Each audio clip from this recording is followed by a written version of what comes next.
नहीं माँ नहीं, ऐसा कभी नहीं हो सकता। मैं उस कल्लो से शादी कभी नहीं करूँगा।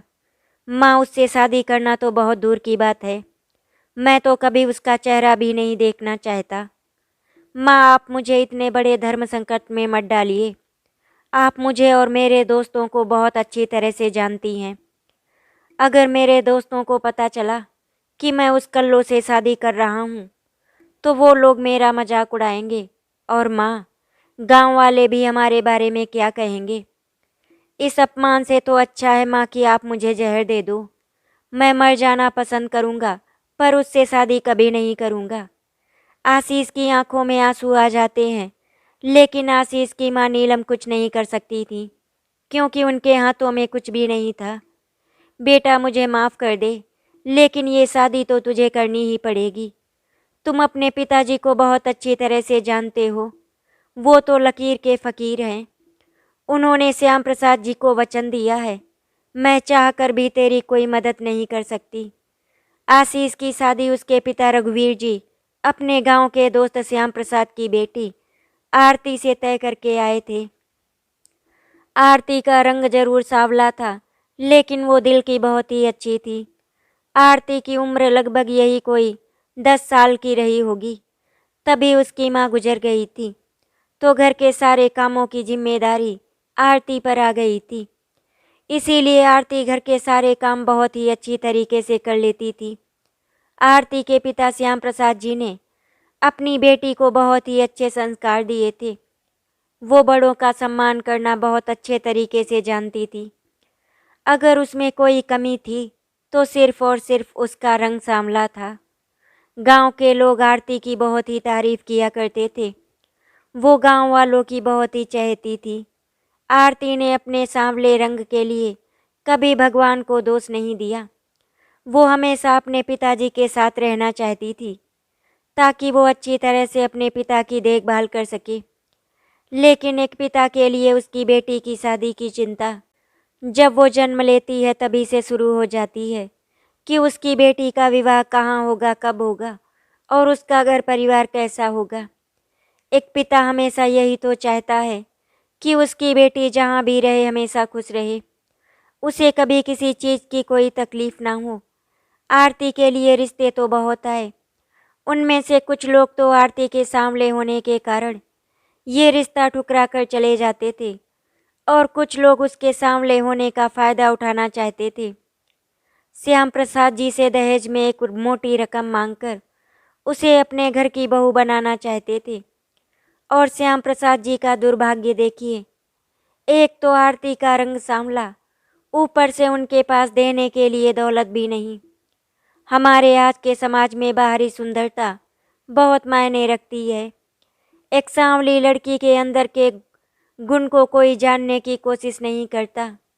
कभी कभी तो ऐसा लगता है कि काला होना अभिशाप है, चाहे फिर वो लड़का हो या फिर लड़की। लेकिन हाँ, यहाँ पर एक चीज़ बिल्कुल सही है। अगर आपके पास धन है तो फिर काले या गोरे में कोई भेद नहीं होता। आशीष के पिता रघुवीर जी और आरती के पिता श्याम प्रसाद जी स्कूल में एक साथ पढ़ाते थे, इसीलिए उन दोनों में बहुत ही गहरी दोस्ती थी।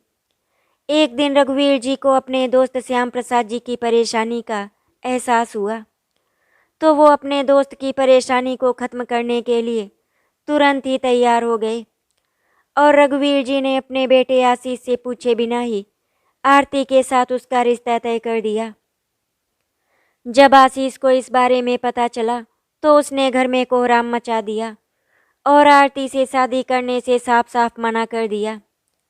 आशीष की बातें सुनकर रघुवीर जी को बहुत गुस्सा आया और उन्होंने आशीष से सीधे सीधे कहा, शादी तो तुम्हें आरती से करनी ही पड़ेगी, क्योंकि मैंने अपने दोस्त को वचन दिया है और मैं अपना वचन तोड़ नहीं सकता। उन्होंने आशीष से कहा, अगर तुम्हें ये शादी नहीं करनी है तो तुम मेरा घर छोड़कर चले जाओ।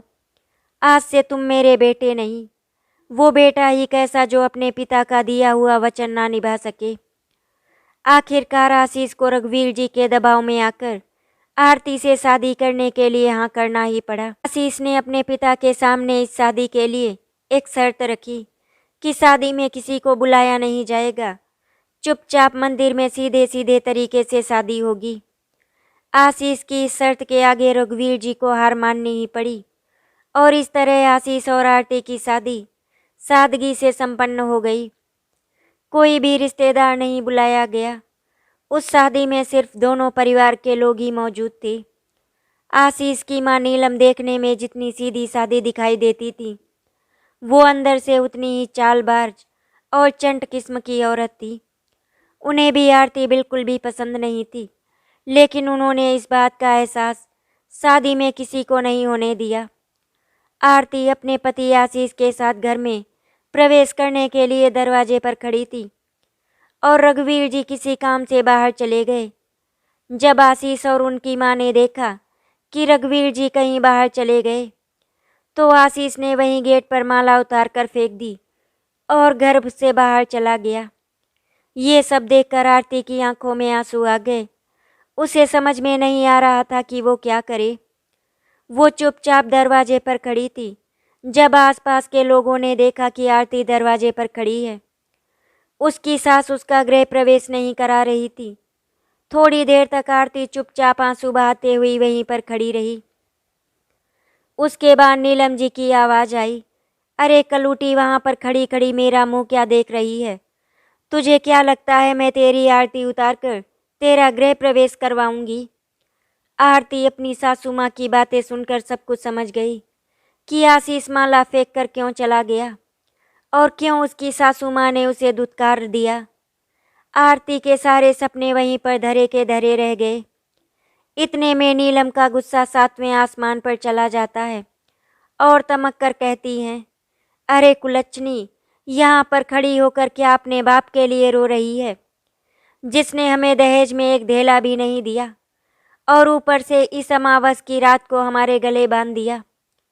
मुझे तो लगा था तू इतनी काली कलूटी है, इसीलिए तेरा बाप दहेज तो देगा ही, लेकिन नहीं, तेरे बाप ने तो अपने घर के काले साये को मेरे घर पर भेज दिया और खुद चैन की सांस ले रहा होगा।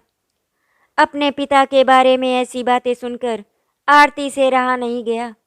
उसने अपनी सासू माँ से कहा, माँ जी, आप मुझे कुछ भी कह लीजिए, मैं कुछ नहीं बोलूँगी, लेकिन मेरे पिताजी को कुछ भी मत कहिएगा, मैं अपने पिता के खिलाफ। आरती अपना वाक्य पूरा करती उससे पहले ही नीलम जी बीच में ही उसकी बात को काटते हुए बोल पड़ी, ओहो, मुझे तो पता ही नहीं था कि कलूटी के मुंह में भी जवान है। लोग तो तेरी बड़ी तारीफ करते हैं कि तू बड़ों का सम्मान करती है, बहुत ही संस्कारी है। यही संस्कार दिए है तेरे बाप ने तुझे। सुन कलूटी, अपनी जुबान पर लगाम लगा कर रखना, नहीं तो मुझसे बुरा कोई नहीं होगा। और तुझे क्या लगता है, इतना सब होने के बाद भी मैं तुझे इस घर की बहू बनाकर रखूंगी? नहीं, कभी नहीं। तेरी औकात इस घर में सिर्फ और सिर्फ एक नौकर की रहेगी। अपने आप को इस घर की बहू समझने की कभी भूल भी मत करना। और हाँ, एक बात मेरी गांठ बांध कर सुन ले, मैं तेरी माँ नहीं हूँ, इसीलिए मुझे कभी माँ मत कहना। ये सब चल ही रहा था कि अचानक से रघुवीर जी आ जाते हैं। नीलम एकदम से चुप हो जाती है। तभी रघुवीर जी बोलते हैं, अरे बहू, ये क्या तुम अभी तक दरवाजे पर ही खड़ी हो? और फिर अपनी पत्नी नीलम की तरफ देखने लगते हैं। नीलम एकदम से बदल जाती है और कहती है, जी मैं भी बहू से यही कह रही थी कि अंदर आ जाओ, लेकिन शायद बहू को अंदर की हवा अच्छी नहीं लग रही है, इसीलिए बेचारी आंगन में ही खड़ी हो गई। क्यों बहू, मैं सही कह रही हूँ ना? आरती को कुछ भी समझ में नहीं आ रहा था कि उसकी सासू माँ का कौन सा रूप सही है और कौन सा झूठ है। आरती ने हाँ में सिर हिला दिया और फिर नीलम आरती को अंदर ले जाती है, लेकिन मन ही मन में वो उसे गालियाँ भी दे रही थी। रघुवीर जी खाना खाकर अपने कमरे में चले गए। लगभग रात के 10 बज रहे थे, लेकिन आशीष का कोई अता पता नहीं था। आरती चुपचाप अपने कमरे में बैठी हुई थी। किसी ने उससे खाने के लिए भी नहीं पूछा। उसे बहुत तेज की भूख लग रही थी। थोड़ी देर तक आरती उसी कमरे में भूखी प्यासी पड़ी रही। फिर उससे जब भूख बर्दाश्त नहीं हुई तो वो नीचे आ गई और रसोई घर को ढूंढने लगी। आरती को जब रसोई दिखाई दी तो वो वहाँ पर गई। फिर उसने देखा वहाँ पर तो बड़ा सा ताला लगा हुआ था। बेचारी आरती अपनी सास को कुछ कह भी नहीं सकती थी, बस भगवान जी से प्रार्थना कर रही थी।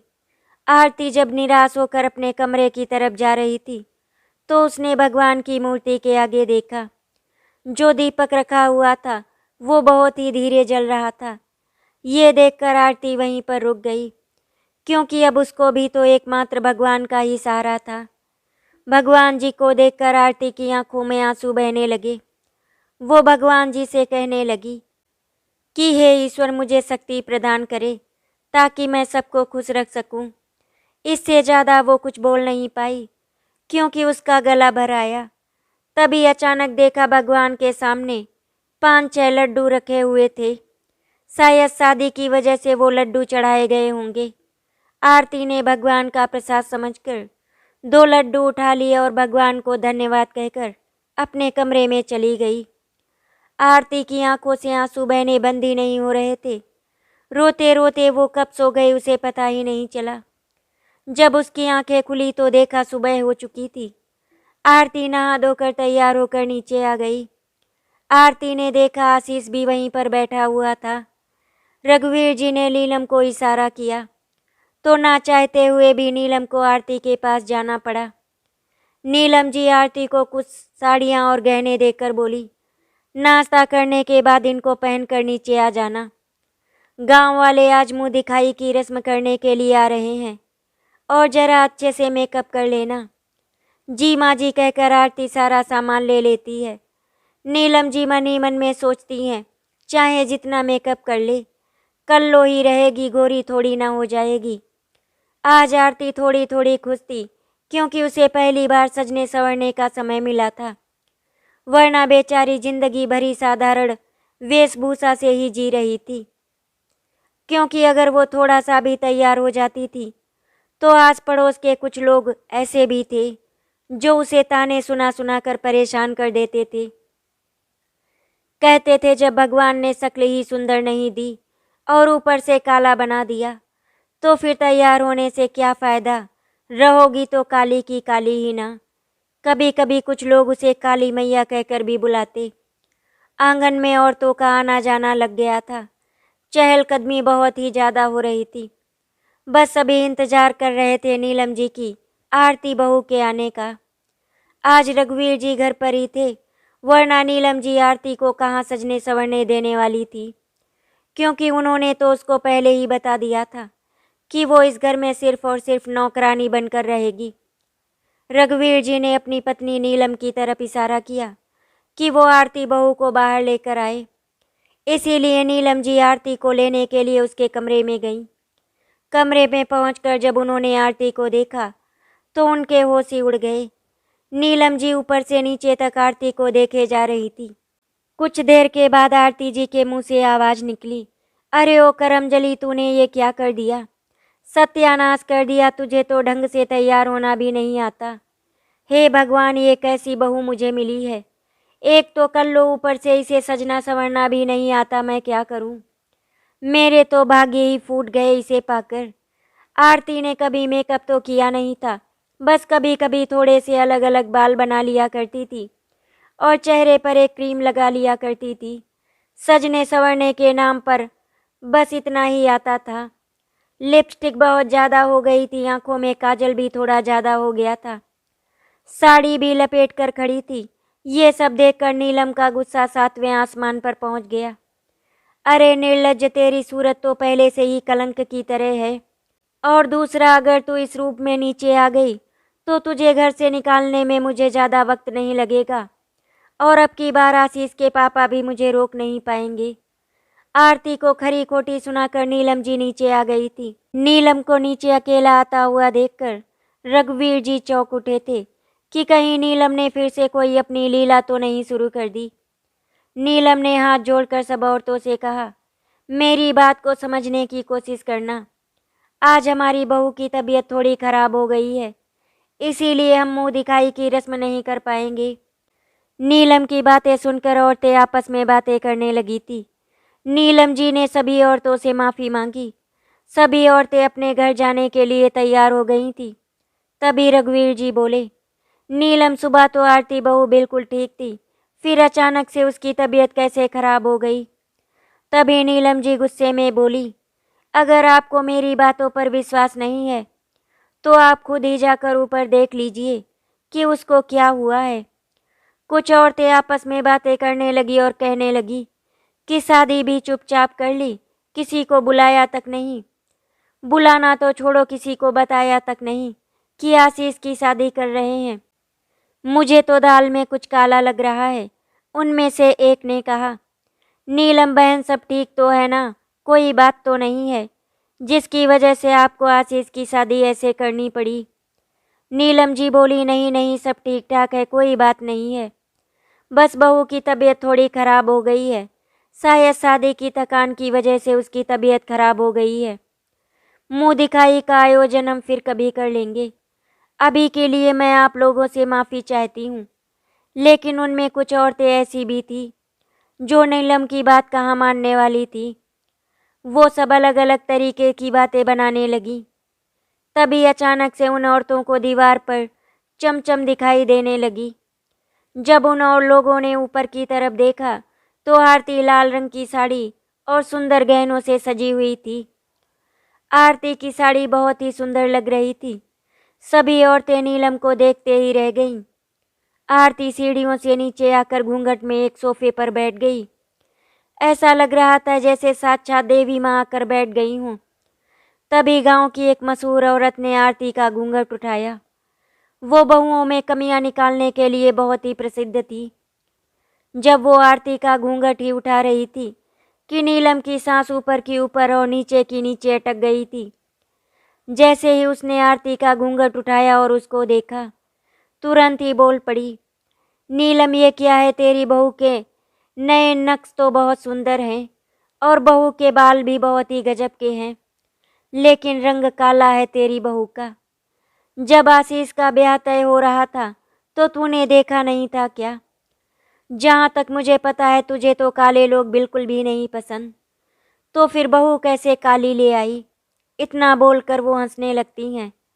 तभी वहाँ पर मौजूद दूसरी औरतों ने कहा, नहीं नहीं बहन, मुझे तो आशीष के हिसाब से बहू बिल्कुल ठीक लग रही है।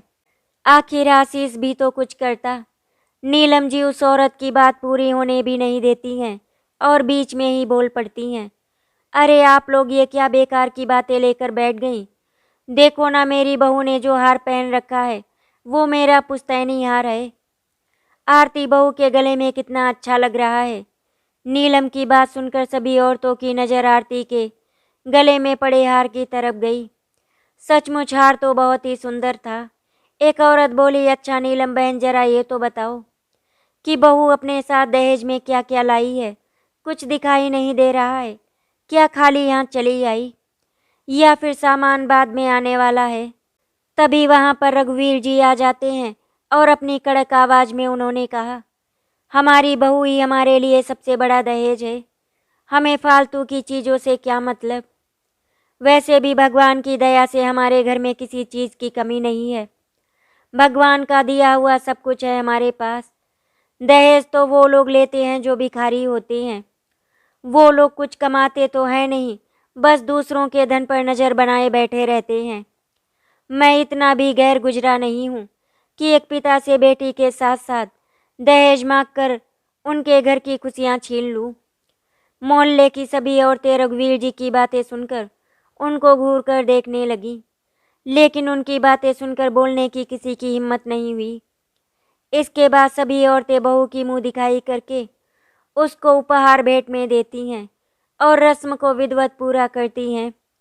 सभी औरतें अपने अपने घर वापस चली गई थी। नीलम जी बहुत ही ज़्यादा गुस्से में थी। वो आरती को पकड़कर अपने कमरे में ले जाती हैं और मुंह दिखाई में मिले हुए गहने रुपए सब कुछ उससे ले लेती हैं और फिर वो उसको अपने कमरे से बाहर धक्के मारकर निकाल देती हैं। आरती रोते रोते अपने कमरे में चली जाती है। जब वो कमरे में पहुंची तो उसने देखा कि आशीष अभी तक नहीं आए थे। आरती आशीष का इंतजार करने लगती है। वो मन ही मन में सोचती है कि आशीष के दिल में एक न एक दिन वो अपनी जगह बना ही लेगी। लेकिन वो आशीष के दिल में अपने लिए जगह कैसे बनाए, ये उसे समझ में नहीं आ रहा था। आशीष घर में बहुत ही कम रहता था। ना तो वो आरती की तरफ देखता था और ना ही उससे बातें करता। आरती रात भर आशीष का इंतजार करती रहती और रात के 2 बजे के बाद उसको नींद आ गई। रात में देर से सोई, इसीलिए सुबह उसकी आंखें नहीं खुली। जब नीलम जी ने देखा कि आरती अभी तक नहीं उठी है, तो वो उसके कमरे के पास गई और जोर जोर से उसका दरवाज़ा पीटने लगी। नीलम जी का गुस्सा 7वें आसमान पर चढ़ा हुआ था। नीलम जी ने दरवाज़ा पीटते हुए और चिल्लाते हुए कहा, अरे कलूटी, अब तो उठ जा, सूरज ऊपर चढ़ गया है और तेरी अभी तक नींद पूरी नहीं हुई। आखिर और कितना सोएगी? तुझे क्या लगता है ये तेरे बाप का घर है जो सोती रहेगी? मेरी बात बहुत अच्छी तरह से सुन ले, मैं ये सब चलने नहीं दूंगी।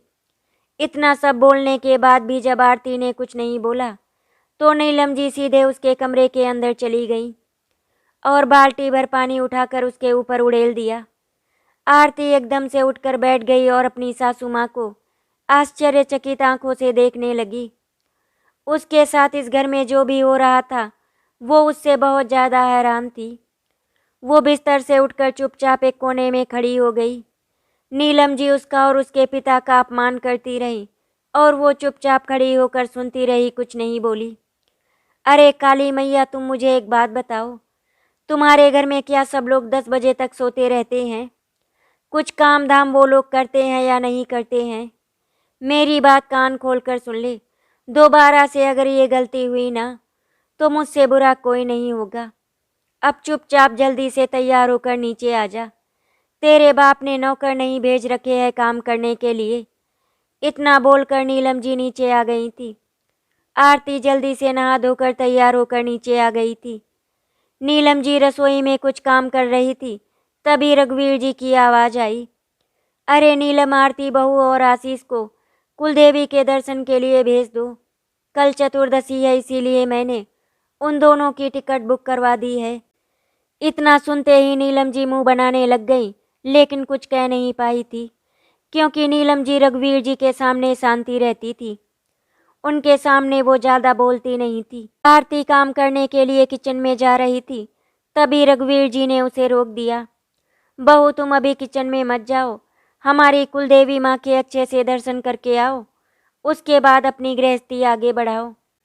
जाओ अपने कमरे में और जाने की तैयारी कर लो। रघुवीर जी अपनी बात कर चुके थे। इतने में आशीष आ गया और वो अपने पिताजी से कहता है कि वो आरती के साथ कुलदेवी के दर्शन करने जाने के लिए तैयार है। आशीष की बातें सुनकर नीलम सोच में पड़ जाती हैं और आरती आशीष की तरफ देखने लगती है। नीलम जी मन ही मन में सोचने लगती है कि इसको क्या हो गया, ये आरती के साथ बाहर जाने के लिए कैसे तैयार हो गया। लेकिन हाँ, आशीष की बातें सुनकर आरती के चेहरे पर चमक आ गई थी। आरती मन ही मन में सोचने लगी थी कि शायद अब सब कुछ सही हो जाएगा। उसके और आशीष के रिश्ते में बदलाव आना शुरू हो गया है। लेकिन आरती को अभी भी समझ में नहीं आ रहा था कि आशीष का हृदय परिवर्तन कैसे हुआ। तभी आशीष ने आरती से कहता है कि वो कल के लिए पैकिंग कर ले, क्योंकि उसको कल सुबह ही निकलना होगा।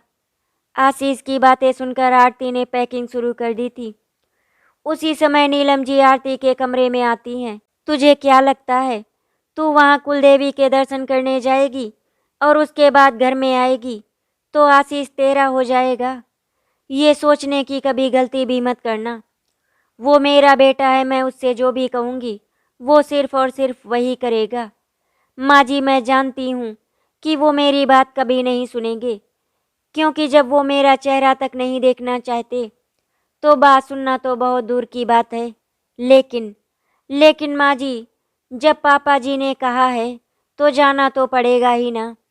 अरे कल्लो, तुझे मैंने कितनी बार कहा है कि मुझे माँ जी कहकर मत बुलाया कर, तेरी समझ में नहीं आता है क्या? आरती चुप हो जाती है, उसके आगे कुछ नहीं बोलती है।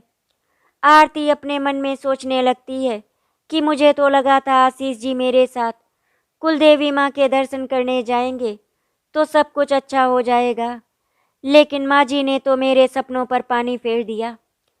आरती अपनी पैकिंग का काम खत्म करके चुपचाप लेट गई। वो सोच रही थी कि आशीष जी आए तो उनकी भी पैकिंग कर ले। आशीष रूम में आया और कुछ कपड़े निकाल कर बाहर रखकर चुपचाप वहाँ से चला गया। आरती ने वो कपड़े बैग में रख लिए और चुपचाप लेट गई। रघुवीर जी ने आज उसे काम करने के लिए साफ साफ मना किया था, इसीलिए नीलम जी ने भी उसे काम करने के लिए नहीं कहा। चाय नाश्ता तैयार हो गया था, इसीलिए रघुवीर जी ने आरती को आवाज़ दी, आरती बहू नीचे आ जाओ, चाय नाश्ता कर लो। क्योंकि रघुवीर जी कहीं न कहीं ये बात समझ गए थे कि नीलम आरती को पसंद नहीं कर रही है, इसीलिए आज उसके खाने पीने का पूरा ध्यान रघुवीर जी ने खुद ही रखा था। नीलम जी अंदर ही अंदर कुढ़ी जा रही थी। उन्हें बिल्कुल भी अच्छा नहीं लग रहा था, क्योंकि सारा काम तो वो अकेले कर रही थी। आरती को तो चाय नाश्ता खाने पीने के लिए बस बुलाया गया था। इसी तरह से पूरा दिन गुजर गया। एक आखिरी बार आरती ने सोचा कि वो अपना सारा सामान चेक कर लेती है कि कहीं कुछ रह तो नहीं गया। सारा सामान चेक करके आरती आराम से सो गई। आज उसे नींद भी अच्छी आई थी, क्योंकि उसका पेट भरा हुआ था। अगले दिन सुबह सुबह ही आशीष और आरती कुलदेवी के दर्शन करने के लिए तैयार हो गए। रघुवीर जी ने दोनों को रेलवे स्टेशन तक छोड़ने के लिए गाड़ी भेज दी थी।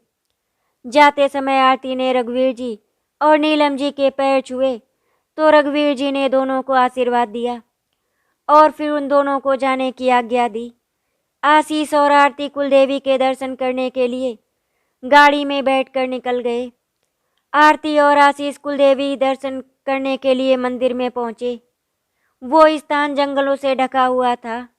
पहाड़ी और बहुत दुर्गम वाला क्षेत्र था, रास्ते भी सुनसान थे। आरती को यहाँ आकर डर लगने लगा था। तभी आशीष ने कहा कि ये जो सामने की पहाड़ी है, इसको पार करते ही कुलदेवी का पुराना मंदिर है। ये हमारा अपना पुश्तैनी मंदिर है, इसीलिए यहाँ कोई खास आता जाता नहीं है। शाम होने वाली है, रास्ता भी बहुत ही पथरीला था। आरती को चिंता होने लगी कि रात कहाँ गुजारेंगे। मन में असमंजस चल रहा था तो हिचकिचाते हुए पूछा, आशीष जी यहाँ तो दूर दूर तक कोई इंसान नहीं दिखाई दे रहा, हम रात में कहाँ रहेंगे। आशीष ने आरती की बात का कोई उत्तर नहीं दिया और चुपचाप आगे चलने लगा। आरती बुरी तरह थक चुकी थी, लेकिन चाहकर आशीष को आराम करने के लिए नहीं कह पा रही थी। हमें ये पहाड़ी पार करनी पड़ेगी, आशीष ने आरती से कहा। पहाड़ी देखकर ही आरती के होश उड़ गए। थक तो वो पहले ही चुकी थी। तभी आशीष बोला, अगर तुम मेरे साथ आना चाहती हो तो आ सकती हो, नहीं तो यहाँ बैठकर मेरी प्रतीक्षा करना, मैं खुद ही दर्शन करके आ जाऊँगा। आरती के सामने ये बहुत बड़ी चुनौती थी। अगर वो ऊपर जाना चाहती थी तो उसमें इतना सामर्थ्य नहीं बचा था, और अगर उसी जगह ही बैठकर प्रतीक्षा करती है तो रात होने वाली थी और वो वहाँ अकेली थी। आरती को कोई रास्ता नहीं दिखाई दे रहा था। शाम के 7 बज चुके थे। हमें 9 बजे से पहले पहुंचकर पूजा करनी होगी, आशीष ने सहज भाव से कहा। आशीष अब पहाड़ की चोटी की तरफ बढ़ने लगा। आरती भी जल्दी से उसके पीछे चल दी। आशीष ने आरती से कहा कि वो कुछ ना कुछ बातें करती रहे ताकि रास्ता जल्दी पूरा हो जाए। आरती कुछ ना कुछ बोलती रही और आशीष केवल हाँ में जवाब दे रहा था। चलते चलते वो पहाड़ की चोटी के पास पहुंच गया, जहां पर हल्के से अंधेरे में सफ़ेद मंदिर दिखाई दे रहा था। आरती ने आशीष से पूछा, क्या यही वो मंदिर है? लेकिन आशीष की आवाज़ नहीं आई। उसने देखा कि आशीष वहाँ था ही नहीं। चलते चलते न जाने कब आशीष आंखों से ओझल हो गया। आरती को पता ही नहीं चला। अब तो आरती बहुत डर गई। न आगे के रास्ते का पूरा ज्ञान था और ना ही पीछे जा सकती थी, क्योंकि वो पहाड़ी से ग्रामीण बस्तियां बहुत दूर दिखाई दे रही थी। आरती ने आशीष को पुकारा, आशीष आशीष कहाँ हो तुम? किंतु कोई उत्तर नहीं मिला। आरती बहुत घबरा गई और वहीं पर बैठ गई। रात तो हो ही चुकी थी। अब तो जंगलों में जंगली जानवरों की भी आवाज़ आने लगी थी। आरती चुपचाप एक पेड़ के नीचे दुबक कर बैठ गई और आशीष को धीरे धीरे आवाज़ भी दे रही थी। इधर आशीष आरती को जंगलों में छोड़कर चुपचाप नीचे की तरफ खिसक लिया। अंधेरा बहुत ज़्यादा तो मोबाइल की फ्लैश चालू कर वो जल्दी जल्दी चल रहा था। तभी आशीष के पैर फिसले, वो धड़ाम से गिरा, उसकी चीख निकल पड़ी। आरती को आशीष की चीख सुनाई पड़ी। वो जल्दी से आशीष को खोजने लग गई। इधर आशीष जोर जोर से करा रहा था, क्योंकि एक जड़ के सहारे वो पहाड़ी पर लटका पड़ा था। आरती ने आवाज़ का अनुसरण किया और वहां आ गई। पास ही में आशीष का मोबाइल पड़ा था जिसकी फ्लैश ऑन थी। उससे कुछ ही दूर पर आशीष की आवाज़ सुनाई पड़ रही थी। आरती ने फ्लैश से आशीष को ढूंढ लिया। आशीष पेड़ की जड़ पकड़कर मदद मांग रहा था। आरती जल्दी से आशीष के पास आई और अपनी चुन्नी को पेड़ से बांधकर आशीष को पकड़ने लगी। आशीष ने चुन्नी को कसकर पकड़ लिया और धीरे धीरे ऊपर सरकने लगा। आरती ने पेड़ से बांधकर हाथ से चुन्नी पकड़ी थी, इसीलिए उसके हाथ दर्द कर रहे थे। आशीष ऊपर आ गया। आरती ने आशीष का हाथ पकड़ा और उसके गले लगकर रोने लगी। तभी आशीष बेहोश होकर नीचे गिर पड़ा। उसकी छाती पर घाव था जिससे खून की बूंदें छनक रही थी। आरती ने आशीष को उठाने की कोशिश की। काफी समय बाद आशीष को होश आया तो उसने देखा कि वो आरती के आंचल में पड़ा है। ईर्ष्या बस वो उठने की कोशिश करने लगा, किंतु उठ नहीं पाया। आरती रोए जा रही थी, लेकिन अंधेरे कच्चे रास्ते से वो आशीष को ना ही नीचे ला सकती थी, ना ही ऊपर मंदिर में। रात के 1:45 बज चुके थे। अचानक से मोबाइल में रेंज आ गई। आरती ने घर फ़ोन किया, लेकिन किसी ने उठाया नहीं। आरती बार बार फ़ोन करती रही, लेकिन फ़ोन किसी ने नहीं उठाया। आरती आशीष को संभाल रही थी, तभी फ़ोन की घंटी बजी तो आरती ने एकदम से फ़ोन उठा लिया। हेलो बेटा आशीष, क्या बात है? उधर से रघुवीर जी का फ़ोन था। तभी आरती बोली, पिताजी मैं आरती बात कर रही हूँ। आरती ने सारी बातें रघुवीर जी को बताई। रघुवीर जी निशब्द खड़े थे। वो बोले, बेटा तुम चिंता मत करो, मुझे बस अपना पता दो कि तुम कहाँ पर हो। आरती ने जो जो रास्ते में देखा वो सब बता दिया और कहा, यहाँ पहाड़ी वाले पुराने घर के पास ही हम लोग हैं। कौन सा पहाड़ी वाला घर? रघुवीर की भी अवाक थे। तभी रघुवीर जी ने नौकर और कुछ गांव के साथियों को इकट्ठा किया और फिर उस तरफ चल पड़े। घर में अकेली नीलम सोई हुई थी और उसको किसी भी बात की भनक भी नहीं थी। रघुवीर जी को उस जगह पर जाते जाते सुबह के 4 बज गए थे। आशीष के पिताजी काफ़ी मशक्कत के बाद आखिरकार उस स्थान पर पहुंच गए जहां पर आशीष और आरती थे। आशीष की ऐसी हालत देखकर रघुवीर जी की आंखों में आंसू आ गए और वो बोले, ये सब कैसे हुए बेटा? तभी आरती ने उनको कहा, मंदिर की चढ़ाई करते समय इनका पैर फिसल गया था, इसीलिए वो नीचे गिर गए और उनकी छाती में चोट आई। रघुवीर जी को ये बात समझ में नहीं आ रही थी कि आशीष आखिरकार पुराने खंडहरों में आरती को लेकर क्यों आया था। तभी आशीष के पिताजी रघुवीर जी ने अन्य गांव वालों की मदद से आशीष को पहाड़ी से नीचे उतारा और उस गंतव्य की ओर गए जहां पर उनकी गाड़ी खड़ी थी।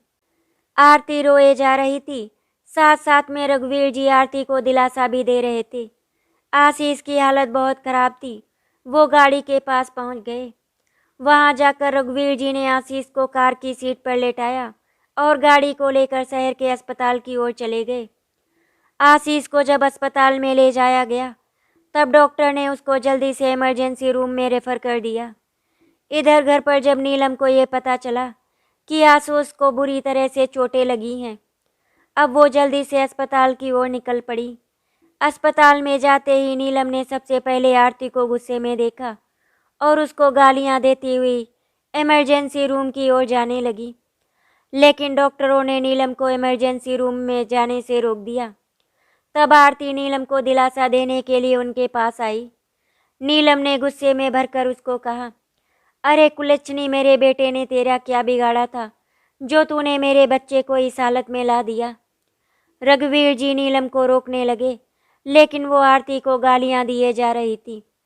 अरे आज मुझे मत रोको, ये लड़की डायन है, ये मेरे बेटे को मार देगी, उसके बाद वो सबको मार देगी।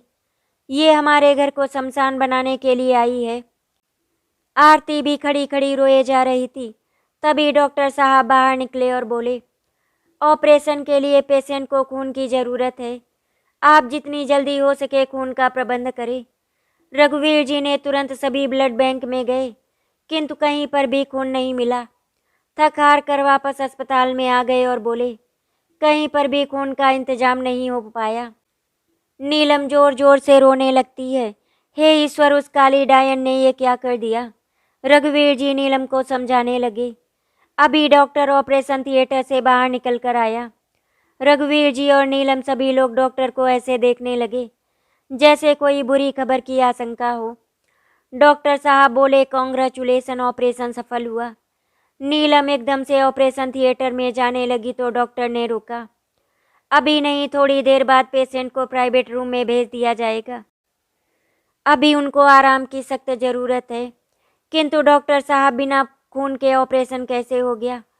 डॉक्टर साहब बोले, खून तो मिल गया था, लेकिन खून कहाँ से आया, नीलम जी बोली। तब डॉक्टर ने कहा, मिस्टर आशीष की पत्नी आरती का ब्लड उनसे मैच हो गया था।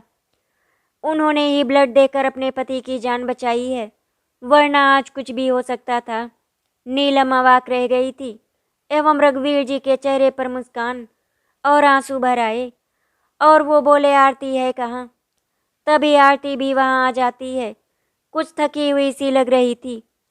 रघुवीर जी आरती को गले लगा लेते हैं। आशीष को भी प्राइवेट रूम में शिफ्ट कर दिया गया। घर के सभी लोग आशीष के पास इकट्ठा होते हैं। नीलम आशीष से पूछने लगती है, बेटा ऐसा क्या हुआ था जो तुम्हारी ये हालत है। आशीष सभी के मुंह की ओर देखता है। तभी आरती भी वहां आ जाती है, लेकिन आशीष आरती को घृणित दृष्टि से देखता है। नीलम भी आरती को देखकर आग बबूला हो जाती है। आशीष बोल उठता है, माँ इसी ने मुझे पहाड़ से धक्का दिया था। आरती जड़वत खड़ी रह जाती है, किंतु नीलम गुस्से में बेकाबू हो गई और आरती को खींचकर एक थप्पड़ मारा। उसके बाद उसको कमरे से बाहर निकाल दिया। आशीष, तुम झूठ बोल रहे हो, रघुवीर जी बोले। आशीष अपने पिता की ओर देखने लगा और नीलम भी शांत खड़ी हो जाती है। तभी रघुवीर जी कहते हैं, बेटा आज अगर तुम जिंदा हो तो आरती की वजह से। इसने 2 बार तुम्हारी जान बचाई है। 2 बार। आशीष असमंजस की स्थिति में बोला, हाँ हाँ बेटा, 2 बार। एक बार पहाड़ी से गिरते समय तुम्हें बचाया और दूसरी बार जब कहीं भी खून नहीं मिला तो अपना खून देकर तुम्हें बचाया। रघुवीर जी की बात सुनकर आशीष अवाक रह गया था और आरती की तरफ देखने लगता है। आरती इधर दरवाजे पर खड़ी रो रही थी। नीलम जी असमंजस की स्थिति में थी। तब नर्स रूम में आती है और कहती है, अभी पेशेंट को थोड़ी देर के लिए आराम करने दीजिए। आपको जो भी बातें करनी है बाद में कर लेना। पेशेंट के साथ केवल एक व्यक्ति रुक सकता है, बाकी वेटिंग रूम में जाकर बैठ जाएं। रघुवीर जी नीलम को अपने साथ चलने के लिए कहते हैं, लेकिन नीलम बाहर जाने से इनकार कर देती है। रघुवीर जी के बार बार कहने पर नीलम रघुवीर जी के साथ बाहर आ जाती है। रघुवीर जी आरती को आशीष की देखभाल करने के लिए कहते हैं। वो रूम में केवल आरती और आशीष ही रह जाती हैं। आरती अपने आंसुओं को पोंछते हुए आशीष से कहती है, अब आपको कैसा महसूस हो रहा है। लेकिन आशीष उसकी बात का कोई जवाब नहीं दे रहा था और चुपचाप दूसरी तरफ मुंह करके लेटा हुआ था। आरती वहीं पर बैठ जाती है और आशीष के सिर पर हाथ फेरने लगती है, जैसे कि वो उसकी मालिश करना चाहती है। लेकिन आशीष अभी कुछ नहीं करता और चुपचाप लेटा रहता है। आशीष की खामोशी आरती को असमंजस में डाल रही थी, लेकिन इधर नीलम अभी भी आरती से बहुत ही खफा थी। वो आशीष की इस हालत की जिम्मेदार आरती को ही ठहरा रही थी। रघुवीर जी रिसेप्शन पर आकर बातचीत करते हैं। तब पता चलता है कि अभी पेशेंट को 2 दिन के लिए और एडमिट रखा जाएगा। तभी रघुवीर जी प्राइवेट रूम में आते हैं जिसमें आशीष था और कहते हैं, बेटा अभी 2 दिन के लिए और डॉक्टर ने रुकने के लिए कहा है, इसीलिए तुम्हारे पास आरती रहेगी। और रघुवीर जी आरती को कहते हैं, बहू मैं और तुम्हारी माँ जी घर पर जा रहे हैं, इसीलिए तुम आशीष का ध्यान रखना और किसी भी चीज़ की ज़रूरत हो तो मुझे फ़ोन कर देना। इधर नीलम आरती को आशीष के पास देखकर बिल्कुल भी खुश नहीं थी, लेकिन रघुवीर जी के कहने पर वो भी उनके साथ चली जाती है। आरती आशीष की अच्छे से देखभाल करती है। आशीष भी अब आरती से थोड़ा बहुत बातचीत करने लगता है। इस थोड़ी सी बातचीत के बाद वो दोनों थोड़ा थोड़ा एक दूसरे को जानने लगते हैं। आशीष को भी अब आरती से बातें करके अच्छा लगने लगा, जैसे उसे लग रहा हो कि उसके दिल का कुछ बोझ कम हो रहा है। आशीष को भी अब आरती से बात करके अच्छा लगने लगा, जैसे उसे लग रहा हो कि उसके दिल का कुछ बोझ कम हो रहा है। आरती के लिए ये दिन बहुत ही सुकून भरे थे। पता ही नहीं चला कि कब 2 दिन बीत गए। अब बारी घर जाने की थी। रघुवीर जी गाड़ी लेकर आशीष को अस्पताल से लेने के लिए आ गए थे। अब आशीष थोड़ा चलने फिरने लगा था। गाड़ी में बैठकर वो लोग घर आ गए। नीलम ने आते ही अपने बेटे की आरती उतारी और बातें लेकर नज़र उतारने लगी और कहने लगी, जिस काली डायन का साया मेरे बेटे पर पड़ा है वो इसी बत्ती की तरह जलकर राख हो जाए। आरती नीलम के मनोभावों को भली भांति समझ रही थी, किंतु वो सर नीचे झुका लेती है। रघुवीर जी भी अंदर आ जाते हैं। आशीष को उसके कमरे में आराम करने के लिए भेज दिया जाता है। आरती भी आशीष के कमरे में जाने लगी कि नीलम बीच में रोकते हुए बोली, तू कहाँ जा रही है महारानी? तू मेरे आशीष से दूर रहना और अपने कमरे में चली जा। पर माँ जी, आरती बोल ही रही थी, तभी नीलम बीच में ही उसकी बात को काट देती हैं। मैंने कहा, जब तक मैं ना कहूँ इस कमरे में मत आना, समझ गई ना? नीलम के उग्र स्वभाव को आरती पहले से ही जानती थी, किंतु क्या कर सकती थी। बेचारी चुपचाप अपने कमरे में चली जाती है। इधर नीलम कुछ फल काट कर आशीष के लिए लेकर उसके कमरे में आती हैं। आशीष नीलम को देखे बिना लेटे हुए ही कहता है, आरती, तुम अब तक कहाँ थी? मैं कब से तुम्हारा इंतजार कर रहा था। नीलम असमंजस में पड़कर बोली, बेटा सो रहे हो क्या? आशीष एकदम से पलट कर देखता है। सामने आरती नहीं बल्कि नीलम खड़ी थी। माँ, आपने क्यों कष्ट किया? आरती कहाँ गई? नीलम बोली, बेटा आशीष, तुम आरती को कुछ ज़्यादा ही तवज्जो दे रहे हो। आशीष चुप रहता है और नीलम भी कटे हुए फल आशीष को देकर कमरे से बाहर आ जाती है। आशीष को फल देकर जब नीलम चली जाती है, रात के भोजन के पश्चात जब सब सोने चले जाते हैं, तभी चुपके से आरती आशीष के कमरे में आ जाती है। आरती देखती है कि आशीष ने खाना ही नहीं खाया और वो सो रहा है। आरती आशीष को देखने लगती है। शायद इतने करीब से उसने कभी आशीष को देखा था। आरती आशीष की ओर आकर्षित होने लगी थी। वो उसकी सूरत को निहार रही थी। तभी आशीष की आंख खुल जाती है। तुम यहाँ इस वक्त? आशीष झुंझलाते हुए बोला। आरती का स्वप्न टूट चुका था। वो घबरा कर बोली, वो देखने आई थी कि आपने दवाई ले ली या नहीं। मैंने तो अभी खाना भी नहीं खाया, दवाई कैसे लेता? आशीष बोला। तभी आरती खाने की प्लेट उठाती है और कहती है, तो चलो पहले खाना ही खा लो, मुझे भूख नहीं है। आशीष मुंह बनाकर बोला। आरती बनावटी गुस्से में बोली, तो साहब ठीक नहीं होना चाहते? चलो खाना खाओ, वरना ठीक कैसे होगी? आपको हमारी कब से चिंता होने लगी? अगर चिंता होती तो हमसे मिलने क्यों नहीं आई सुबह से? आशीष शिकायती लहजे में बोला। चलो अब तो आ गई हूँ। आरती अपने हाथों से आशीष को खाना खिलाने लगती है। आशीष चुपचाप बिल्कुल छोटे बच्चे की तरह खाना खा रहा था। शायद आशीष को भी आरती की आदत सी होने लगी थी। खाना खत्म हो जाने के बाद आशीष पानी मांगता है। तब आरती कहती है, शायद आपको पता नहीं है, खाना खाने के बाद पानी नहीं पीते। तो आशीष ने कहा, उससे क्या होता है? आरती बोली, ये हमारी सेहत के लिए अच्छा नहीं होता। आधे घंटे बाद पानी पीजिएगा। आधे घंटे बाद कौन पानी पिलाने आएगा? आशीष ने पूछा। इस पर आरती ने कहा, मैं हूं ना। आशीष की आंखों में चमक और आरती की आंखों में प्रेम के भाव थे। आज भी आरती और आशीष ने दिल खोलकर बातें की, लेकिन आरती की कब वहां पर आंख लग गई उसको पता ही नहीं चला। आरती को देर से सोने के बाद आरती की सुबह आंख नहीं खुली। तभी नीलम आशीष के कमरे में आ जाती हैं। अरे ये क्या, ये कलमुही यहाँ पर क्या कर रही है? नीलम का गुस्सा 7वें आसमान पर था। वो चीखती हुई बोली, तू यहाँ क्यों पड़ी है? क्या मेरे बेटे पर कोई काला जादू करने आई थी? आरती घबरा कर उठ जाती है।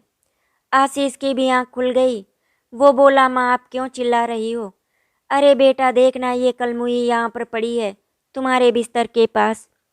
तो क्या हो गया माँ, मुझे दवाई देने आई थी तो आँख लग गई होगी।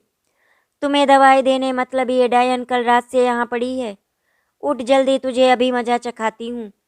नीलम आरती को पकड़कर बाहर ले जाने लगी।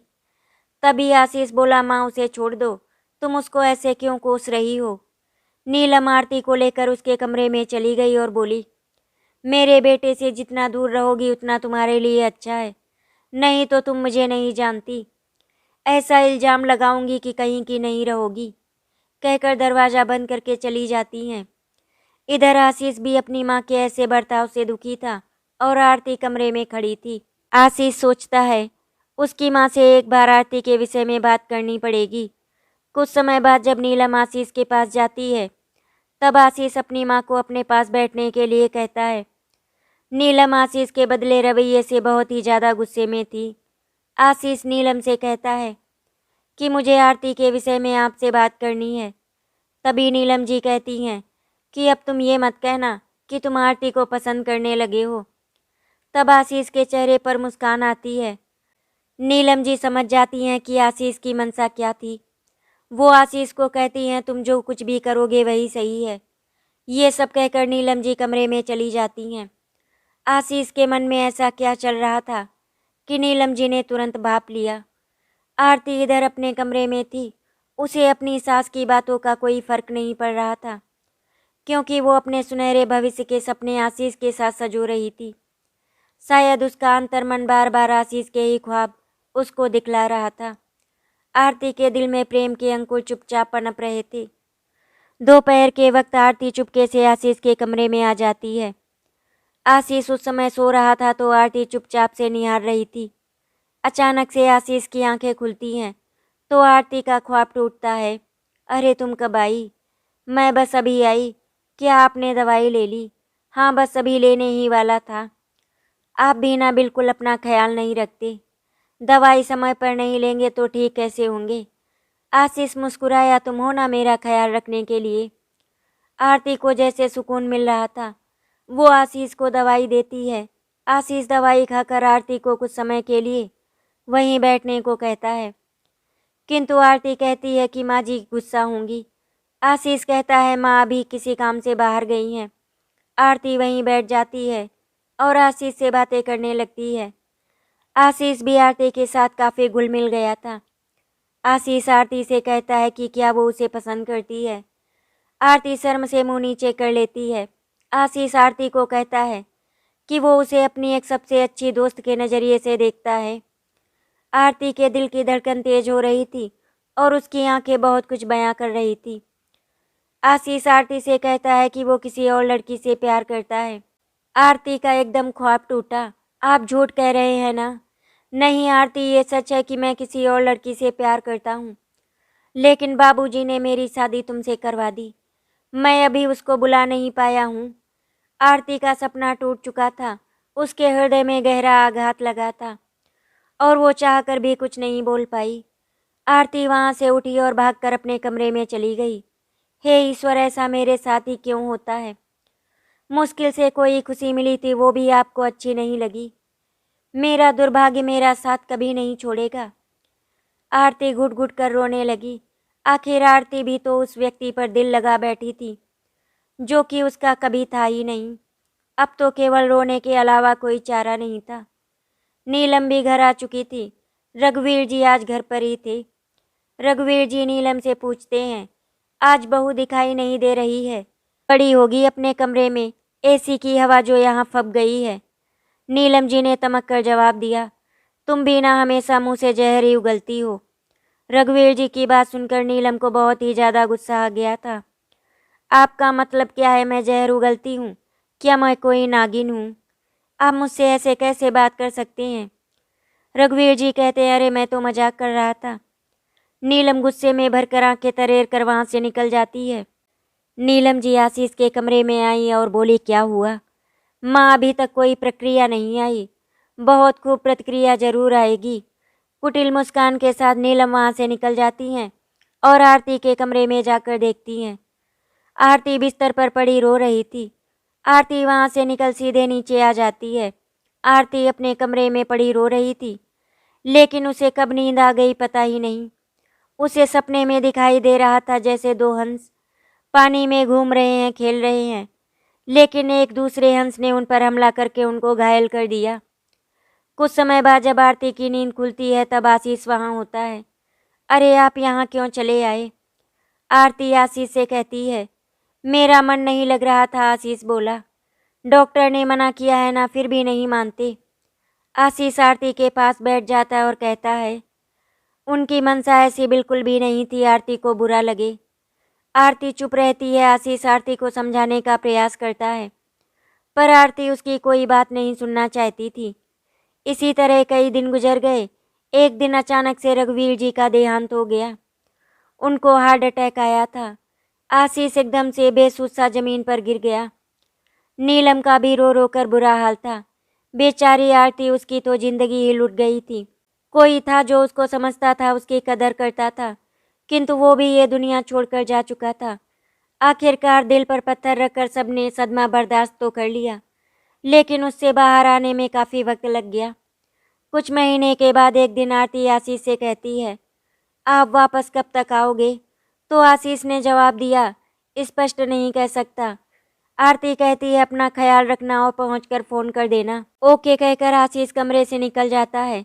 आशीष किसी काम के सिलसिले से अमेरिका जा रहा था। नीलम आशीष का माथा चूमती है और कहती है, अपने काम में आगे निकल जाना, पीछे मत देखना, मैं सब संभाल लूँगी। आशीष आरती को बाय करता है और माँ के पैर छूकर निकल जाता है। आरती आशीष को देख रही थी जब तक उसकी गाड़ी उसकी आंखों से नहीं ओझल हुई और उसके आंसू भी बह रहे। नीलम भी आरती को देख रही थी और बोली, बहू तू भी थोड़े दिन अपने मायके घूमा, तेरा मन शांत हो जाएगा। लेकिन आरती मना करती रही। नीलम के बार बार कहने पर वो मायके चली तो जाती है, किंतु उसका मन अभी तक ये याद सजो रहा था। कुछ दिन बाद जब आरती घर जाती है और दरवाज़ा खुलता है, तब अंदर से एक सुंदर सी लड़की निकल कर आती है। वो लड़की बोली, जी कहिए आपको किससे मिलना है? आप कौन है? आरती ने उससे पूछा। तो वो लड़की बोलती है, मैं इस घर की मालकिन हूँ। आरती कहती है कि वो घर तो उसका है। तो वो बोली कि हम कल ही यहाँ पर शिफ्ट हुए हैं। आरती नीलम के बारे में पूछती है, तब लड़की बताती है कि नीलम आंटी तो उसी दिन चाबी देकर चली गई थी। वो गई कहाँ है ये मैं नहीं जानती। आरती को चक्कर आ रहे थे, ना तो उनका नंबर लग रहा था और ना ही उनका कहीं अता पता था। हे ईश्वर, ये मेरे साथ क्या हो रहा है? अब मैं कहाँ जाऊँ? आरती अपने घर में ही पराई हो चुकी थी। आरती लड़की से कहती है, क्या मैं अंदर से अपना सामान ले सकती हूँ? तो वो लड़की कहती है, नीलम आंटी पहले ही सब कुछ लेकर जा चुकी हैं। आरती अपने कुछ कपड़े भिखारी के पास देखती है और वहाँ से रोते हुए निकल जाती है। अब मैं कहाँ जाऊँ, क्या करूँ, वो मन ही मन में बोल रही थी। आरती शहर में घूमने लगती है कि क्या पता कहीं माँ जी का पता ठिकाना मिल जाए, पर उसे कुछ भी हासिल नहीं होता। आरती थक हार कर एक मंदिर के सामने बैठ गई और प्रार्थना करने लगी, हे माता रानी मेरी सहायता कीजिए, मैं बहुत बड़े भंवर में फंस गई हूँ। आरती को वहाँ सीढ़ियों पर बैठे हुए रात हो गई थी। आसपास कुछ ऐसे लोग खड़े थे जो उसको घूर घूर कर देख रहे थे। मंदिर भी बंद हो चुका था। आरती को ठंड भी लग रही थी। अब वो जाए तो जाए कहाँ? तभी वो लड़के जो मंदिर के पास खड़े थे आरती के पास आने लगते हैं। आरती बहुत ही डर जाती है और वहाँ से भागने लगती है। लड़के भी चुपचाप आरती के पीछे पीछे दौड़ रहे थे। तभी आरती का एक निर्जन स्थान पर पहुंची। चारों तरफ सड़क पर लाइट ही चमक रही थी। आरती अंधेरे के सागर में उतर जाती है। वो लड़के उसको ढूंढने की कोशिश तो कर रहे थे, लेकिन आरती जंगल में चली गई। वो कब जंगल के अंदर पहुंच गई उसको पता ही नहीं चला। वो बहुत बुरी तरह से थक चुकी थी और थक कर एक पेड़ के नीचे गिर गई।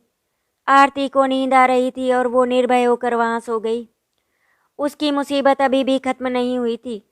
कुछ तस्कर जंगल में घूम रहे थे। उनके टॉर्च की लाइट आरती पर पड़ी।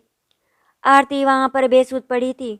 उसको उठा लिया और अपने अड्डे की ओर जाने लगे। तभी आरती की आंख खुली तो उसने देखा वो किन्हीं दो हत्थे कट्टे आदमियों के चंगुल में थी। आरती चिल्लाने लगी। तब उनमें से एक आदमी बोला, चुप कर जा लड़की, क्यों चिल्लाए जा रही है? ये जंगल है, यहाँ कोई भी तेरी आवाज़ सुनने वाला नहीं है। यहाँ सिर्फ और सिर्फ मेरी आवाज़ सुनाने वाले पेड़ हैं। आरती कहने लगी, मुझे छोड़ दो, मैंने तुम्हारा क्या बिगाड़ा है? तब वो लोग बोले, छोड़ देंगे, पहले हमारा काम तो पूरा हो जाए। ऐसा बोलकर वो उसके मुंह पर पट्टी बांध देते हैं। आरती उनके बाहों में ऐसी पड़ी थी कि उसका हिलना भी मुश्किल था। तस्कर लोग आरती को अपने अड्डे पर ले गए और उसकी पट्टी खोल दी। आरती ने देखा जंगल में एक ऐसा स्थान था जहाँ पर काफ़ी सारी लकड़ी की झोपड़ियाँ बनी हुई थी और जगह जगह पर मसाले या लालटेन जल रही थी। कुछ सरकारी अफसर भी वहीं पर उनके साथ बैठकर शराब पी रहे थे। आरती को डर लग रहा था, लेकिन वो कर भी क्या सकती थी। आरती को उन लोगों ने एक झोपड़ी में पटक दिया। उस झोपड़ी में और भी 2-3 लड़कियां थीं। लड़कियां आरती को देखे जा रही थीं। तब आरती ने उनसे पूछा, आप कौन हैं और यहाँ पर क्या कर रही हैं? तब एक लड़की जिसका नाम प्रार्थना था, उसने जवाब दिया कि ये लुटेरे हमें शहर से उठाकर लाए हैं और हमारी बोली भी लग चुकी है, कल हमें भेज दिया जाएगा। आरती को ये सुनकर बहुत ही ज़्यादा धक्का लगा। आरती ने कहा कि वो वहाँ से कैसे निकलेंगे। तब दूसरी लड़की बोली, मैं 5 दिन से यहाँ पर कैद हूँ, कोई रास्ता नहीं यहाँ से बाहर जाने के लिए। तब आरती ने ठंडे दिमाग से सोचा और उस लड़की से पूछा कि ये लुटेरे उन्हें कैसे यहाँ लेकर आए। तब प्रार्थना ने कहा, उन्होंने कोई नशीली वस्तु उनके खाने में मिलाई थी, जिसको वो अपने पास हमेशा रखते हैं। अब आरती समझ गई कि वहाँ से कैसे निकला जा सकता है। आरती ने उन लड़कियों के कान में कुछ कहा और सबने हाँ कर दिया। तभी आरती ने दरवाज़ा खटखटाना शुरू कर दिया। तब एक नौजवान लड़का वहाँ आया और बोला, क्या चाहिए तुझे? आरती बोली, मुझे कुछ नहीं चाहिए, मैं तो बस कहना चाह रही थी। क्या कहना चाह रही थी तुम? मैं कह रही थी कि ये लोग अकेले शराब पीकर उबते नहीं क्या? मतलब क्या है तुम्हारा? लड़के ने पूछा। मतलब मुझे नृत्य करना बहुत अच्छे से आता है, मैं सबका मन भी बहला सकती हूँ। लड़के के मन में कुछ उमंग सी आई और वो सरदार के पास गया, उनसे बोला। तब उनका सरदार भी खुश हो गया और वो बोला, उस लड़की को बुला कर लाओ, वैसे भी कल तो उन सबको भेज दिया जाएगा। तब वो लड़का आरती और उन लड़कियों को साथ लेकर आ गया। आरती ने इशारा किया और दूसरी लड़कियां उन जालिम को शराब पिलाने लगी। उन्होंने अपना रेडियो चालू किया और गाना लगा दिया। आरती गाने की धुन पर नृत्य करने लगी। वो तस्कर भी आरती के साथ नाच रहे थे। दूसरी लड़कियों ने उनको इतनी शराब पिला दी कि वो वहीं पर लुढ़क गए। आरती और वो लड़कियां भागने लगी तो वहीं लड़का सामने आ गया। शायद उसने शराब नहीं पी थी, लेकिन आरती ने मोर्चा संभाल लिया। तीनों ने मिलकर उसे घेर कर सिर में एक डंडा रसीद कर दिया। वो लड़का तो वहीं बेहोश हो गया। फिर वे वहाँ से भागने लगी, लेकिन भागती भी किधर? रात में ना कोई रास्ता दिखाई दे रहा था, ना उनको कुछ पता था, लेकिन वो सीधे ही भाग रही थी। अंत में चारों लड़कियां भागते भागते एक सड़क पर जा पहुंची। सड़क पर बहुत ही अंधेरा था। रात के अंधेरे में 2 लाइट आरती को अपनी ओर आती दिखाई दी। वो एक ट्रक था। आरती और वो सभी सोच रही थी कि क्या ट्रक वाले से मदद मांगना सही रहेगा या वो भी उनका गलत फ़ायदा उठाने की कोशिश करेंगे। जब ट्रक पास आ गया तो वो चारों डर गईं। ड्राइवर ने ट्रक को रोक दिया। उनमें से एक तगड़ा सा 1.5 उम्र का आदमी निकल कर आया। जब तक वो व्यक्ति उनके पास आता, वो चारों भाग गईं और जंगल में छिप गईं। अब ट्रक वाला भी वहाँ से जा चुका था। चारों दोबारा सड़क पर आ गईं ताकि कोई मदद मिल जाए। तभी एक कार वाला वहाँ आया। यही कोई 27-28 वर्ष का लड़का था। उसने गाड़ी रोक दिया। वो गाड़ी से उतरा और बोला, कितना लेती हो एक रात का? सभी एक दूसरे का मुंह ताकने लगी। अरे अब बता भी दो, इतना क्या शर्माने लगी? तब आरती ने कहा, कृपया स्पष्ट करें, हमें आपकी बात समझ में नहीं आ रही। लड़का बोला, लगती तो अच्छे खानदान की हो, फिर ये काम। आप कहना क्या चाहते हैं? आरती ने गुस्से में भरकर कहा। खैर मुझे क्या, मैं 500 दूंगा, उससे ऊपर नहीं। आरती को समझ आ गया कि वो किस मकसद से उनसे बात कर रहा है। तब आरती ने तमक कर कहा, श्रीमान आप जैसा सोच रहे हैं वैसा कुछ भी नहीं है, हम बस रास्ता भटक गए थे। आरती ने कहा कि वो सब बहुत मुसीबत से घिरी हुई हैं। अगर वो उन्हें जंगल से बाहर शहर में छोड़ दे तो उनका एहसान होगा। लड़के ने कुछ पल के लिए सोचा और फिर कहा, क्या तुम्हारा चारों का इरादा लूटपाट का तो नहीं? तब आरती ने उस लड़के को बताया कि वो किस शहर की रहने वाली हैं। लड़के ने आरती से सारा परिचय पूछा।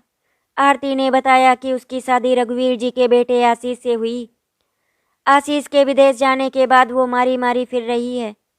रघुवीर जी का नाम सुनते ही लड़के की आंखों में चमक आ गई। उसने फौरन आरती और तीनों लड़कियों को गाड़ी में बिठाया और शहर की तरफ चल दिया। रास्ते में आरती ने उसे सारी कहानी बताई।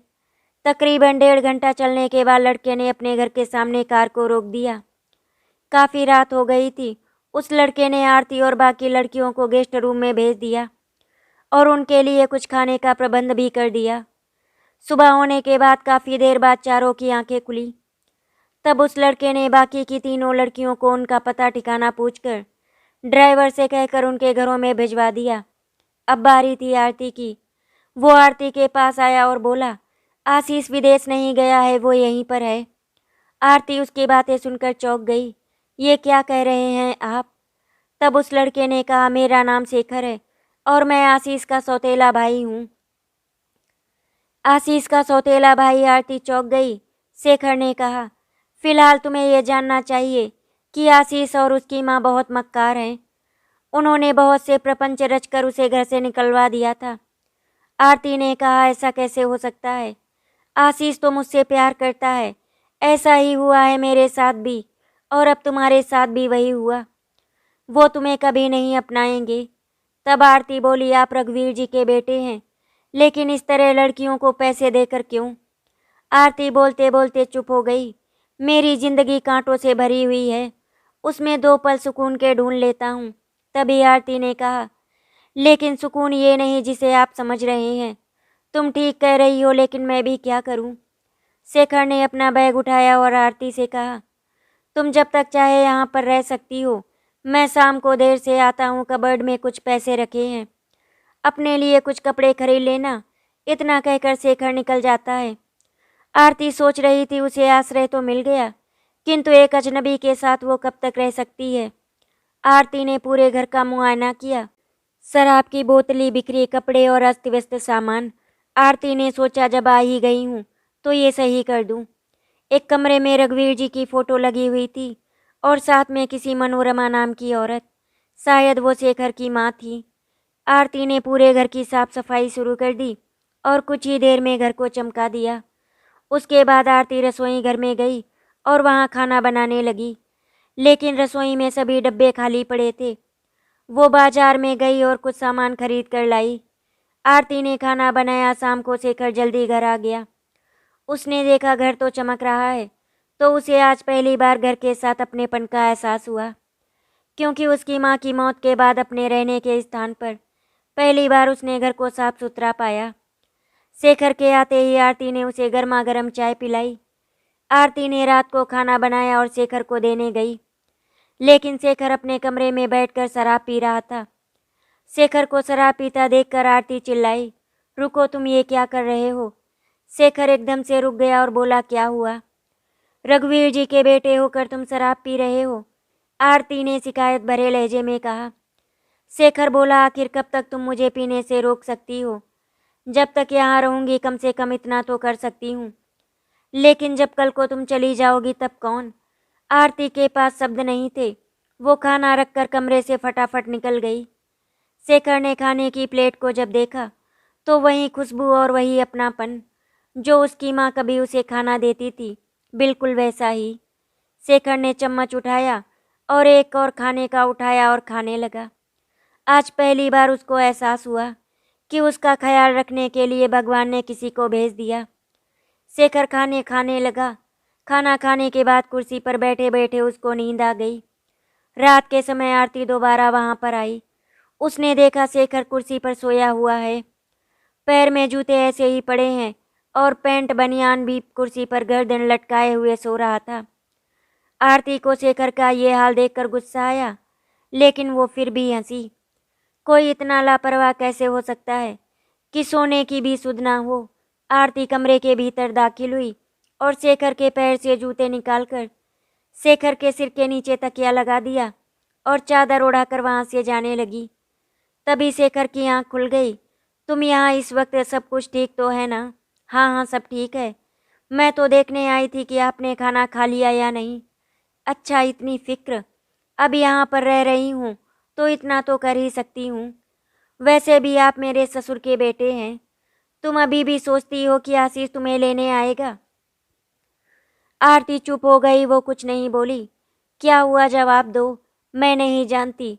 फिर अब तुम उसके बारे में सोचना बंद कर दो, क्योंकि मैं नहीं चाहता कि तुम्हारा और मेरा रिश्ता उससे होकर निकले। मैं कुछ समझ नहीं पा रही, आप क्या कहना चाहते हैं? यही कि हम दोस्त बनकर रह सकते हैं। ठीक है कहकर आरती वहाँ से निकल जाती है। आरती समझ नहीं पा रही थी कि शेखर क्या कहना चाहता है, लेकिन उसे महसूस हो रहा था कि उसकी जिंदगी किसी दोराहे पर जाकर खड़ी होने वाली है। सोचते सोचते आरती की आंख लग गई। 1 महीना ऐसे ही बीत गया। आरती और शेखर में भी अच्छी खासी दोस्ती हो गई। इधर आशीष और उसकी मां नीलम दोबारा अपने घर में चले गए। घर बेचना केवल एक दिखावा भर था। आशीष और नीलम की चाल कामयाब हो चुकी थी। कुछ दिन तक सब कुछ ठीक ठाक चल रहा था, लेकिन आशीष को आरती की कभी कभी याद भी आ जाती थी। लेकिन वो ये सोचकर याद करना छोड़ देता था कि पीछा तो छूट गया उससे। अब आरती अपनी पुरानी प्रेमिका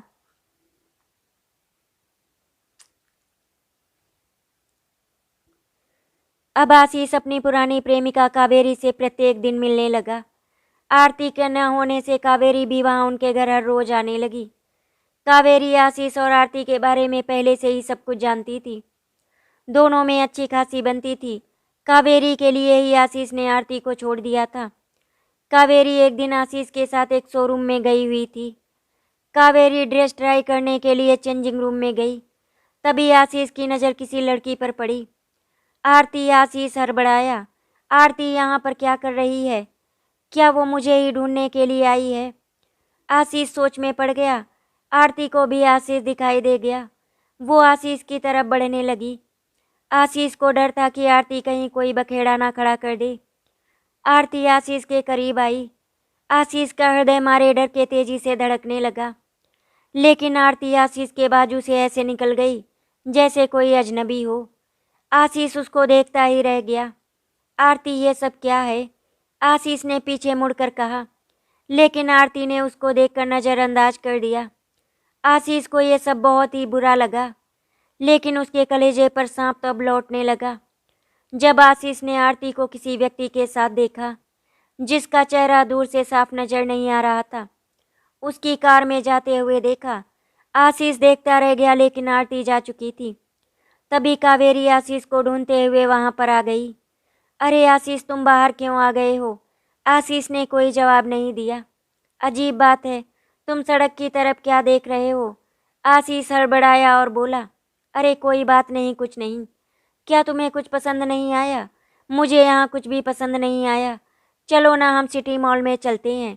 कावेरी, ऐसा करो, तुम अभी घर जाओ, मुझे कोई ज़रूरी काम याद आ गया है। आशीष बोला, काम याद आ गया, लेकिन तुमने तो कहा था कि आज का दिन सिर्फ मेरे लिए है।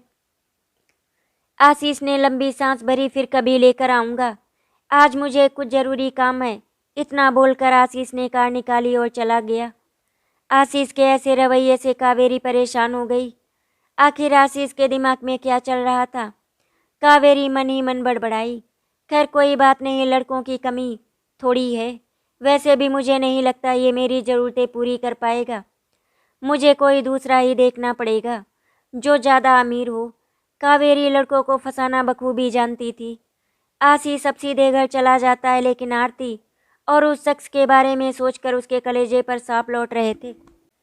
आखिर मुझे इतना बुरा क्यों लग रहा है, जबकि मैंने कावेरी को पसंद कर लिया है? आशीष मन ही मन में सोच रहा था। तभी आशीष ने अपनी गाड़ी निकाली और कावेरी से मिलने चला गया।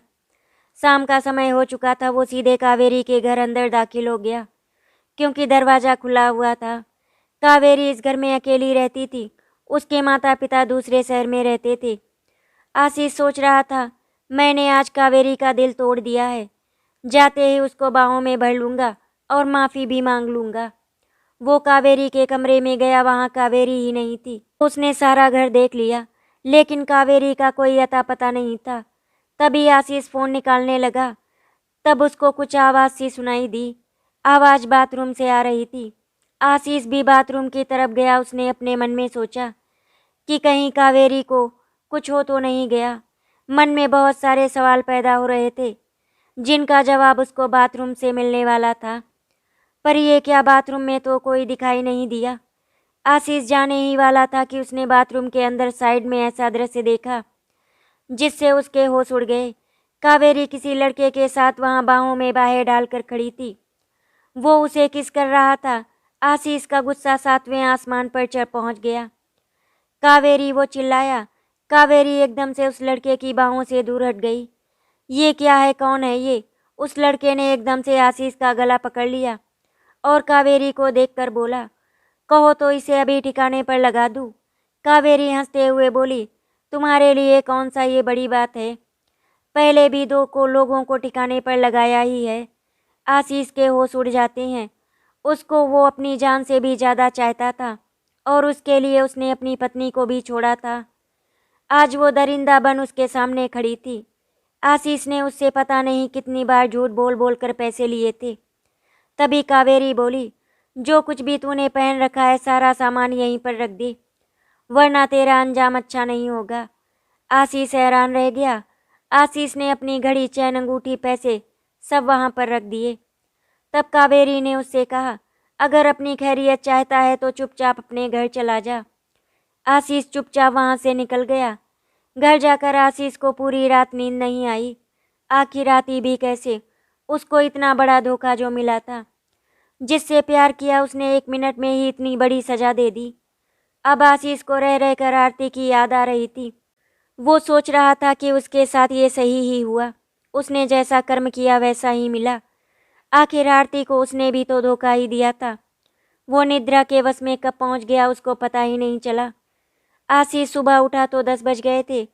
उसकी माँ नीलम उसको काफ़ी देर से जगाने की कोशिश कर रही थी, लेकिन उसको पता ही नहीं नींद कुछ ज़्यादा ही थी। लेकिन नींद टूटने के बाद तुरंत उसकी आंखों में कल शाम वाले दृश्य घूमने लगे। ऐसा क्यों किया, कावेरी ने वो बड़बड़ाने लगा। नीलम भी वहीं खड़ी थी तो पूछने लगी, क्या हुआ बेटा? तभी आशीष की नज़र ऊपर उठी। उसकी आंखों में आंसू थे। उसने नीलम को कावेरी के धोखे की पूरी कहानी सुनाई। नीलम जी भी अवाक रह गईं। आखिर धोखे के बदले धोखा ही तो मिलता है। माँ, हमने जिंदगी भर धोखे ही तो दिए, पिताजी को, शेखर को और आरती को। अब हमारे साथ जब धोखा हुआ तो हम इतने विचलित क्यों हैं? आशीष की आंखों में पश्चाताप के आंसू थे। कावेरी से धोखा खाने के बाद अब आशीष को रह रहकर आरती की याद आ रही थी। नीलम भी कहीं न कहीं इसी सोच से व्याकुल थी। एक दिन आशीष ने आरती से मिलने का मन बनाया, लेकिन उसको ढूंढे कहाँ, पर आरती का पता ठिकाना तो उसके पास नहीं था। अब आरती को कहाँ पर खोजा जाए? क्या आरती अपनी जिंदगी में आगे बढ़ गई है? नहीं, आरती पतिव्रता स्त्री है, वो ऐसा नहीं कर सकती। और हमारा तलाक भी नहीं हुआ है, इसीलिए मैं आरती को लेकर आऊँगा। इधर आरती शेखर के घर बिना किसी खौफ के आराम से रह रही थी। उसकी कई बार आशीष की याद तो आ जाती थी, लेकिन उसके किए धोखे को याद करके वो चुप हो जाती थी। मुझे आशीष के बारे में नहीं सोचना चाहिए, वो बड़बड़ाने लगती। क्या बड़बड़ा रही हो या खुद से बातें कर रही हो? शेखर पीछे से आकर टोक देता है। कुछ नहीं कुछ नहीं, बस ऐसे ही, आरती उत्तर देती है। शेखर आरती के करीब आ जाता है और कहता है, आरती चल कोई मूवी देखने चले। नहीं, मेरा मन नहीं है। मन बनने में कितना वक्त लगता है? आरती बोली नहीं। शेखर फिर कभी लेकिन, किंतु परंतु कुछ भी नहीं, कल तुम जाओगी। आरती जाने के लिए हाँ कर देती है, किंतु उसके मन में आज तूफान मचे हुए थे। वो असमंजस में थी कि जिंदगी उससे क्या चाहती है। सवेरा होने के बाद आरती और शेखर फ्रेश होकर मार्केट जाते हैं। आरती के लिए भी शेखर सुंदर सी ड्रेस खरीदना है।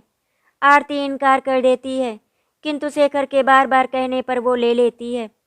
शेखर ने मन में सोच रखा था कि आज मूवी देखने के बाद वो अपने दिल की बात आरती को बता देगा। आरती भी शेखर के साथ बहुत खुश थी। इधर आशीष आज आरती को ढूंढने के इरादे से मार्केट में आया हुआ था। आशीष ने सोच रखा था कि जहाँ कहीं भी आरती मिलेगी उससे माफ़ी मांगकर घर वापस ले आऊँगा। लेकिन दोपहर हो गई, आशीष को आरती कहीं नहीं मिली। वो थक हार कर पार्क में गया और एक पेड़ के नीचे बैठकर मुंह पर कपड़ा डालकर सो गया। मूवी देखने के बाद आरती और शेखर के साथ पार्क में आ गई, जहां आशीष पड़ा हुआ था।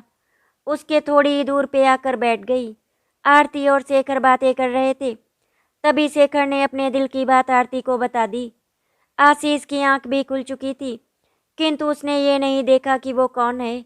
शायद कोई प्रेमी अपनी प्रेमिका को प्यार का इजहार कर रहा है।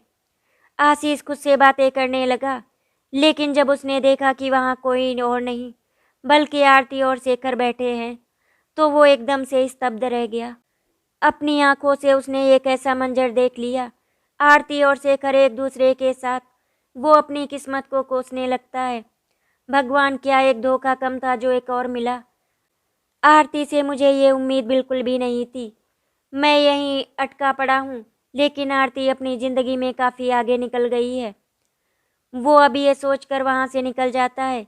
इधर शेखर की बात सुनकर आरती उससे कहती है, तुम अपनी जगह सही हो शेखर, लेकिन मैं पहले से ही शादीशुदा हूँ।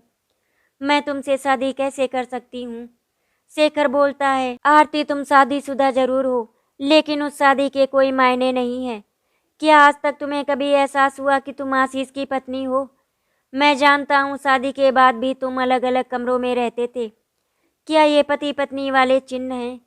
शेखर दोबारा बोलने लगता है, तुम्हें पहाड़ पर अकेले छोड़ देना और फिर तुम्हें शहर में अकेले धक्के खाते हुए छोड़ देना, क्या तुम्हारी नज़रों में ये प्यार है?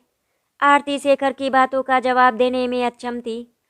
आखिर शेखर ठीक ही तो कह रहा था। आशीष किसी भी नज़रिए से प्यार के काबिल नहीं है, और आशीष ने ही मुझे छोड़ा था, मैंने नहीं।